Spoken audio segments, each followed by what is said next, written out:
네, 경제판 돋보기 시간으로 이어가 보도록 하겠습니다. 시장 상황이 좋지 않고 어제 외환 시장이 흔들렸습니다. 외국인 수급이 다 빠져나가는 것이 아니냐라는 우려감 나오고 있는데요. 그렇다면 시장은 어떻게 움직일까요? 관련된 이야기 함께 나눠보도록 하겠습니다. 뉴스탁의 유창희 대표 모셨습니다. 안녕하십니까? 안녕하십니까? 네, 대표님 간밤 시장 어떻게 보셨어요? 뉴욕 증시. 어저께는 안 좋을 거라고 예상을 했는데 그 생각보다 견조했다 판단하고 있습니다. 네. 막판에 거의 보합권까지 올라왔다가 좀 흔들면서 흘러내렸는데 약간의 이제 불확실성을 좀 해소시키려고 하고 있었던 모습이 아닌가 판단하고 있습니다. 그렇다면은 일단 자이언트 스텝을 밟은 이후에 미국 증시부터 우리 증시가 좀 흔들리고 있잖아요. 네. 그러한 부분들은 일시적인 걸까요? 어떻게 보세요? 저는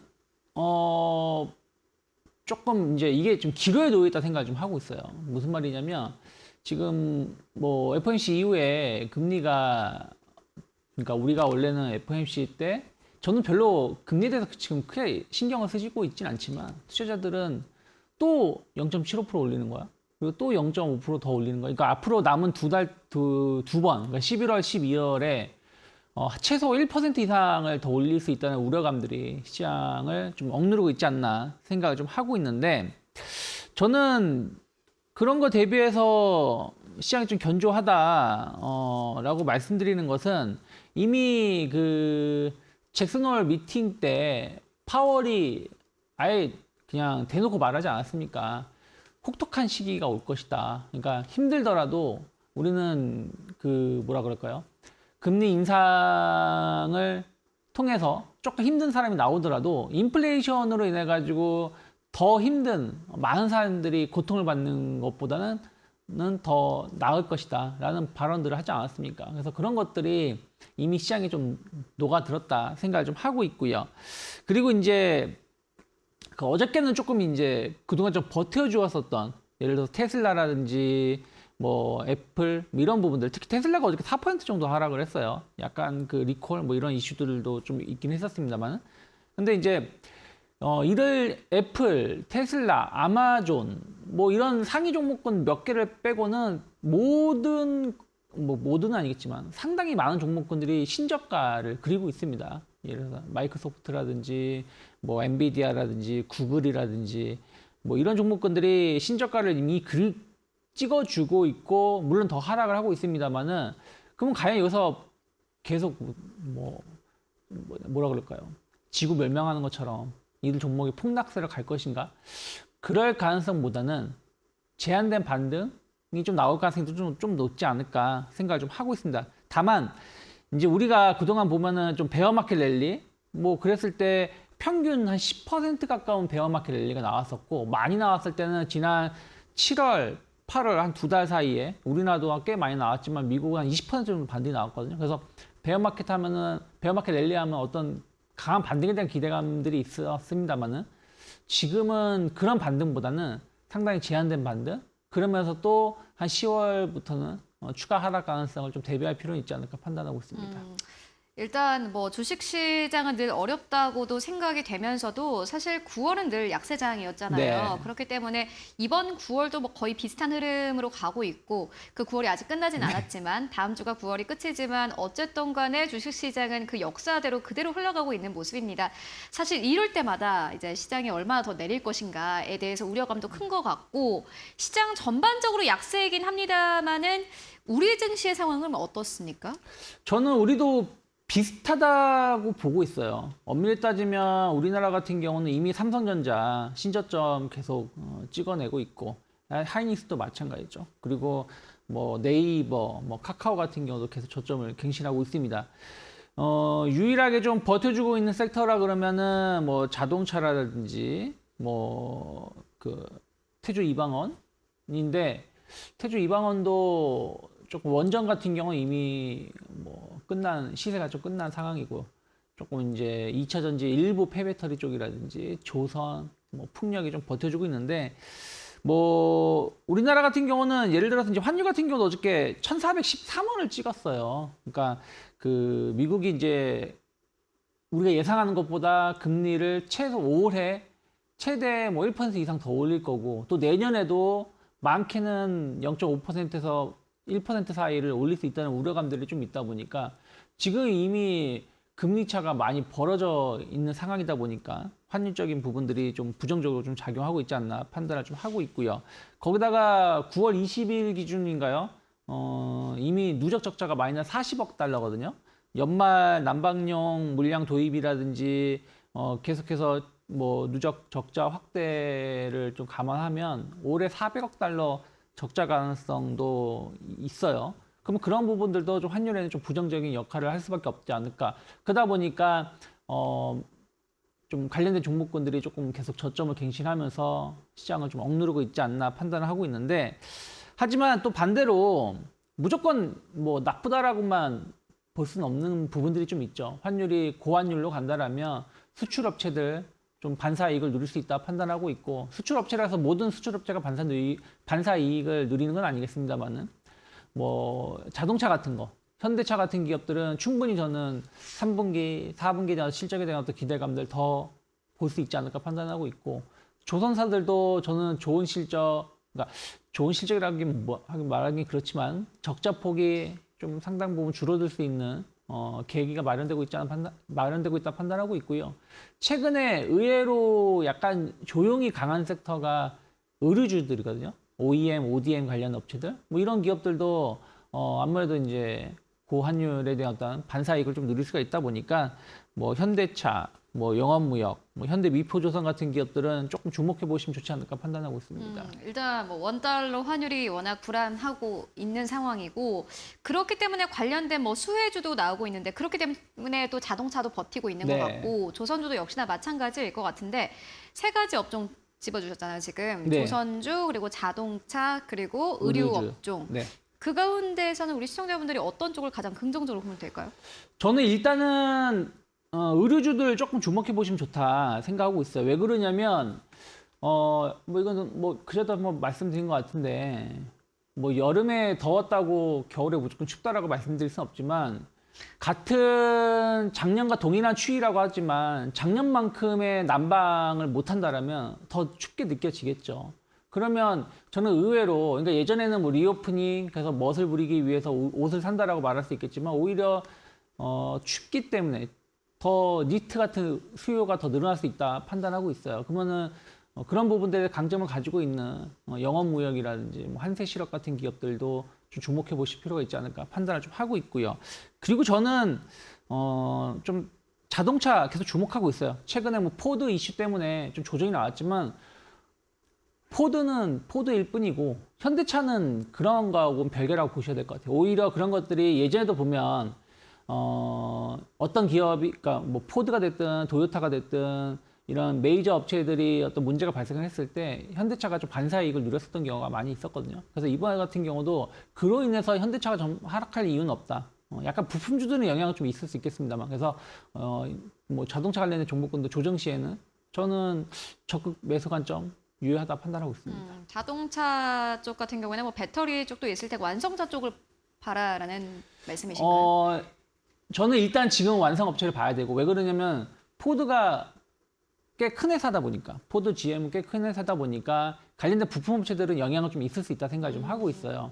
그래서 최근에 보면 뭐 SL이라든지 이런 부품주가 조금 더 조정이 많이 나왔는데, 전 그로 인해서 매수하는 것도 나쁘지 않지만 완성 업체 같은 경우로 경쟁 관계에 있기 때문에 현대차 같은 경우는 저는 뭐 굳이 하락할 만한 내용은 없지 않을까 판단하고 있습니다. 네, 알겠습니다. 뭐 자동차 업종은 계속해서 볼만하다라는 이야기 듣고 왔고, 실질적으로 수급이 들어오는 업종이기도 합니다. 그런데 또 인플레이션에 대한 우려는 여전하거든요. 어쨌든 간에 파월의장이 이렇게 애를 쓰는 이유는 결국에는 인플레이션이 잡히지 않기 때문인데, 그렇다면 우리 뭐 한국 같은 경우는 어떻게 보세요? 저는 우리나라 같은 경우는 엄밀히 따지면 대부분 다 수입을 해오고 있거든요. 그런데 그 수입하는 것 중에 가장 큰 영향을 미치는 게 유가예요. 뭐 천연가스 같은 경우도 마찬가지고. 근데 유가가 좀 안정적인 흐름을 좀 보여주고 있기 때문에 환율적인 측면만 조금 해소가 된다라면 뭐 미국이라든지 유럽 대비해서는 물가 상승률이 좀 낮지 않을까, 덜 오르지 않을까 생각을 좀 하고 있고요. 그리고 그 뭐랄까 약간 물가 상승에 가장 큰 영향을 미치는 게 이제 음식료라든지 서비스 업종인데 우리나라는 이런 부분들 관련해서도 좀 가격 탄력도가 좀 떨어지는 부분들이 일부 좀 있습니다. 다른 국가들에 대비해서. 그래서 그런 측면에서 보신다면 선제적으로 지금은 금리 차가 좀 많이 벌어지긴 했습니다만은 또 어저께 하는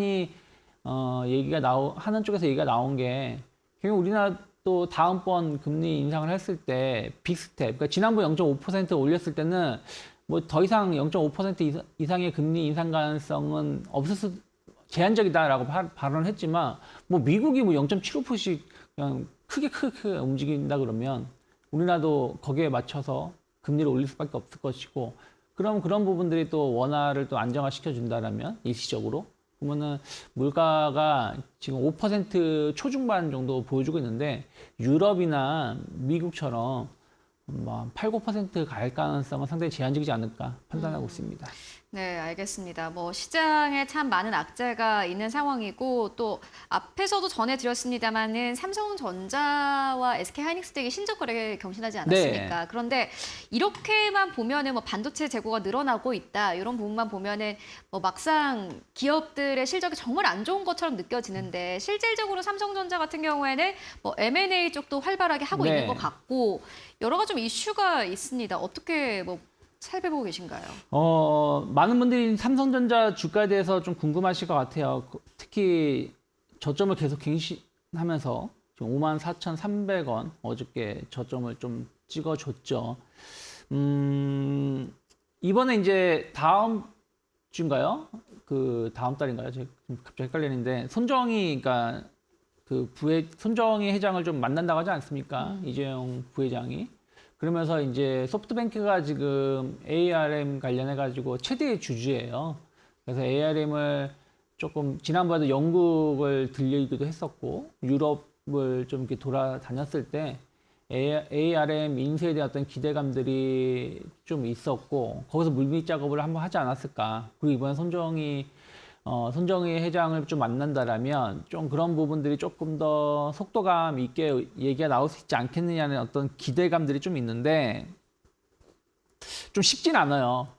엔비디아가 2년 전이죠. 2년 전에 ARM을 그때 당시 50조에 그 인수를 하려다가 결국엔 작년에 최종 실패를 했죠. 그 이유 중에 하나는 ARM의 지금 상당 부분 시스템 반도체 설계 이런 쪽에 대해서 상당히 그 점유율이 높습니다. 근데 엔비디아가 이 회사를 인수하게 되면 조금 독과점 형태가 될 수도 있고 다른 기업들이 좀 피해를 입을 수 있다라는 것 때문에 그 승인이 안 난 거거든요. 근데 만약에 삼성전자는 그런 게 없을까요? 좀 그런 게 아예 없다라고 장담 못 해요. 그러니까 그 의구심, 어느 한 기업의 인수가 됐을 때 조금 독점적으로 운영할 수 있다라는 의구심이 해소가 되지 않고 있다라는 것이죠. 그래서 지금 나오는 것들이 동맹을 형성해서 뭐 삼성전자, 하이닉스, 뭐 도시바, 뭐 마이크론이 됐든 뭐가 됐든 이런 기업들이 모여서 ARM을 인수하자. 그럼 공동 주주가 되기 때문에 이런 독점적인 행태가 없어지지 않겠냐라는 얘기가 있지만 그건 또 이해타산이 맞아야 되겠죠. 그 당사자들이. 그래서 아직 그런 부분들에 대해서 좀 해결이 안 되고 있는 부분들이다 보니까 저는 만약에 ARM을 인수한다라면 삼성전자 주가는 한번 크게 올라갈 수 있다 생각하고 있어요. 왜냐하면 파운드리 반도체 시장에서 TSMC를 따라잡을 수 있는 발판의 계기니까. 하지만 그것이 바로 나오기에는 좀 힘들지 않을까 판단하고 있습니다. 뭐 시청자분들이 원하는 대답은 아니었던 것 같고, 그죠? 솔직한 대답이었던 것 같고, 그렇다면은 중소형주 쪽을 좀 보고 가도록 하겠습니다. 최근에 원자재 가격이 많이 올랐는데 네. 펄프 가격이 계속해서 올라가고 있는 네. 상황이에요. 이번 해 들어서 처음으로 제지주에 대한 이야기가 정말 많이 나오는 것 네. 같거든요. 제지주 쪽은 어떻게 보세요? 뭐 제지주는 제가 한 2, 3주 전부터 계속 말씀을 드려왔었는데 최근에 보면 펄프 가격이 톤당 $1,000를 계속 돌파하면서 고공행진을 좀 보여주고 있어요. 거기다가 지정학 리스크가 좀 발생한 부분들이 좀 있고 또 하나는 공급망 불안입니다. 뭐 미국이라든지 지금 캐나다, 특히 캐나다 쪽에서 펄프를 많이 수입을 해오는데 이쪽에 대해서 좀 공급망이 좀 불안하면서 좀 제대로 넘어오지 못하는 것들이 있습니다. 그래서 뭐 미국이라든지 이런 나라들 보면 지금 연중 최저치의 그 제지 재고가 있다고 합니다. 그래서 이쪽 관련해서 수요가 계속 늘어나고 있지 않나 판단을 좀 하고 있고요. 거기다가 원자재 가격 상승 이런 것들 때문에 이미 가격을 인상을 했어요. 지난 추석 전인지 추석 후인지는 제가 기억이 좀 안 나는데 추석 전인 것 같아요. 추석 전에 가격을 인상을 했고 이게 세 번째 가격을 인상하는 것입니다. 그러다 보니까 원자재 가격 상승에 대한 어떤 실적 감소는 제한적이다 판단하고 있고 오히려 연말로 갈수록 우리가 요즘은 옛날보다 좀 덜하긴 합니다만은 한 12월만 되더라도 뭐 달력 구하고 다니지 않습니까? 뭐 어쨌든 12월, 뭐 1월 이쪽 갈수록 광고가 많이 진행되는 부분들이 좀 있기 때문에 연말 연초에 이런 인쇄용지 수요가 많이 늘어나고 있습니다. 그래서 제지는 인쇄용지 시장, 그리고 위생용품 시장, 그리고 이런 박스라든지 이런 포장 시장이 두세 가지로 구분이 되는데 펄프 가격에 영향을 미치는 것은 인쇄용지하고 위생용품 쪽 시장 쪽입니다. 그래서 한솔재지라든지 무림 PMP 같은 경우가 조금 반사이익을 누릴 수 있고 최근 한국 수출입 포장도 나쁘지 않은데 계속해서 뭐 요즘에 포장도 좀 수요가 좀 고급화되는 부분들이 좀 있다 보니까 그런 부분들을 좀 주목하시면 좋다. 그래서 저는 만약에 제지주 보신다라면 일단 대장주는 지금 한솔재지 네. 그리고 한국수출입 포장 좀 주목해 보시면 좋다 생각하고 있습니다. 네, 알겠습니다. 네, 지금까지 유스탁의 유창희 대표와 함께 이야기 나눴습니다. 고맙습니다. 고맙습니다.